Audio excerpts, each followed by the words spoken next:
एक तो मैं एक चीज़ करेक्ट कर दूं कि I was wrong actually earlier. Election commission के पास ये राइट है इलेक्शन सिंबल को विड्रॉ करने का।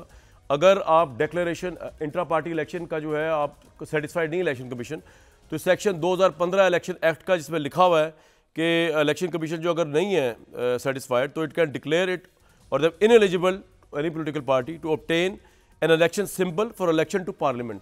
सवाल इसमें उठाया जा रहा है कि जब ये पॉलिटिकल पार्टीज के फंडामेंटल राइट से मिला के पढ़ा जाएगा तो तब इसकी कोई वैल्यू नहीं है इलेक्शन एक्ट की, क्योंकि पार्लियामेंट उसके ऊपर सुपरसीड कर जाता है। लेकिन बहरहाल अब ये तो डिबेट फजूल है, अब तो जो होना था हो चुका। तो मियाँ जावेद लतीफ़ साहब, बात यह है कि आगे के मदारिज तय हो रहे हैं। 8 फरवरी को इमरान खान साहब ने वैसे कहा है कि वो एक सी प्लान लेके आ रहे हैं। कुछ सुनगुन है आपको इसके बारे में, या आपको लगता है कि अब Imran Khan is no more up contest for you, मुकाबला सीधा सीधा ही है उनते, तुसी हो थोड़े नाल ही मुकाबला थोड़ा ही? नहीं, देखें बात यह है कि बदकिस्मती है कि बंदा जेल के अंदर जाके भी पाकिस्तान को माफ़ करने के लिए तैयार नहीं है। जेल के अंदर जाके भी अदारों से टकराव उसकी पहली तरजीह है। अब अगर इंतखाबात की बात है तो मैं ऑन ओथ आपको ये कह रहा हूँ कि सोशल मीडिया पे एक कैंपेन और है कामरान शाहिद साहब, ज़मीन पे एक कैंपेन दूसरी है।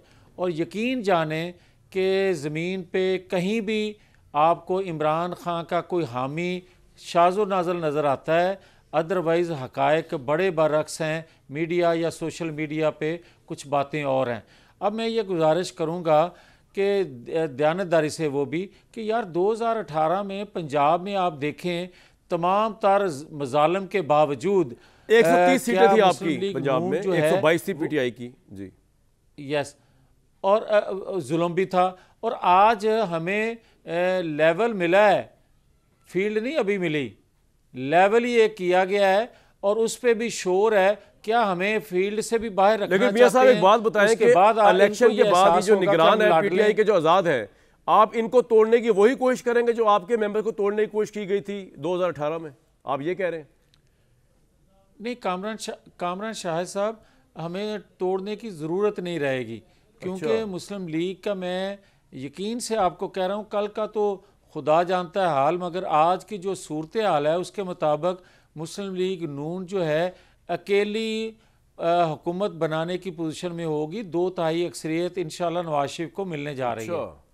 राइट अतर साहब, आपसे आप एग्री दोबारा करते हैं? दोबारा सवाल ये आ गया, एक तो 2/3 वाला, लेकिन उससे पहले ये जो इमरान खान ने बयान दिया जेल से कि उनके पास प्लान सी मौजूद है जो 8 फरवरी को आएगा, और इसके अलावा ये वैसे ही एक जो है वो मुखालफिन को एक ब्लाइंड गेम खेली उन्होंने, या आपके ख्याल में कोई प्लान सी हो भी सकता है? और क्या हो सकता है अगर हो सकता है तो? अब क्या रह गया प्लान पीछे, गुंजाइश क्या रह गई अतर साहब? देखिए, जहाँ तक 2/3 अक्सरियत का और मियाँ साहब का ताल्लुक है, देख अब जब होगा तब पता चल जाएगा इलेक्शन डे वाले दिन। लेकिन अभी जो ज़मीनी हक़ाइक़ हैं वो सिर्फ हमारे सामने हैं, और वो ये हैं कि ये इस्तेकाम पाकिस्तान पार्टी के साथ ये लोग इत्तेहाद कर रहे हैं, उनके लिए अपनी सीटें छोड़ें। जिस जमात को 2/3 अक्सरियत मिलनी हो, क्या वो चीनी चोरों के साथ, क्या वो उस माफिया के साथ, ATMs के साथ बैठेगी जिनके खिलाफ इन्होंने मसलसल 3.5 साल आपकी दलील आ गई। अब प्लान सी पे भी बता दें, वक्त की किल्लत है। देखिए, अब प्लान सिर्फ पाकिस्तान की आवाम का है, उन्होंने निकलना है और वोट डालना है। अच्छा, ठीक, आवाम का है। मियां साहब तो मेरी तो कोई गल भी मुनासिब नहीं लगती। बिल्कुल बिल्कुल। आमिर भाई से मशवरा करते हैं, मेरी और आमिर साहब की गुफ्तगू शायद मुनासिब लगे मियां साहब को।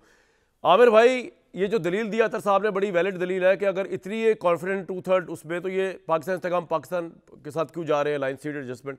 और दूसरा प्लान सी क्या हो सकता है? प्लान सी वाली बात जरा पहले अगर आप बता दें, आपके नज़दीक अगर कोई है तो इमरान खान का।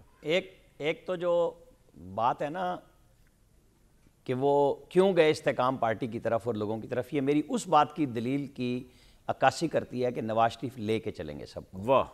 और ये बात आप और हम देखेंगे 8 फरवरी के बाद कि वो इस तरह के नहीं हैं कि मैं चपड़ासी नहीं रखूँगा, बड़ा डाकू है और उन सबको बगलों में बिठा के बैठ जाऊँ। ये जो दावे किए थे ना खुदाई, वो सारे उनके मुंह पे आए थे और आज भी उनको समझ नहीं आ रही उनका प्लान सी में क्या, मतलब वो कह रहे हैं कि मैंने कहा था हामिद रजा की पार्टी के साथ इत्तेहाद करो और ये घुस गए नजरियात की तरफ। बताएं उनकी मानता और सुनता कौन है? प्लान कौन बना रहा है, कौन बता रहा है उनका? वो एक वकील निकलता है, वो एक और बात करता है, दूसरा निकलता है दूसरी बात करता है। ओ भाई, अपनी बहन से, वालदा से, वाइफ से और किसी एक बंदे को, हामिद खान को रख लो, गौहर को रख लो, एक बंदे के साथ पता लगे कि आपकी क्या है, कि आप सी करा रहे हैं या बी करा रहे हैं, और फिर कल को आप कहेंगे कि ये सबने गलत कर दिया, फिर तो यू टर्न तो लेना आपकी आदत है। मेरा ख्याल है कि अब इलेक्शन शुरू हो गया और हमें देखना चाहिए कि ग्राउंड पे क्या है, ग्राउंड पे लोग निकले में हैं। मैं एक ब्रेक पे जा रहा हूं, लेकिन मियां जावेद लतीफ साहब, मैं तो काम क्यों आपकी 2/3, क्योंकि 2/3 की हिस्ट्री बड़ी खराब है। जब लास्ट टाइम आपने 90s में 2/3 ली थी, सुप्रीम कोर्ट पे हमला हो गया, फिर आपने 2013 के अंदर इलेक्शन में 2/3 लेके पावर में आए, उसके बाद आपको पता क्या हुआ आपके साथ क्या हो गया। तो अब की दफा 2/3 लेके आपके साथ क्या होगा, मैं ज़्यादा इंटरेस्टेड इस चीज़ में हूं।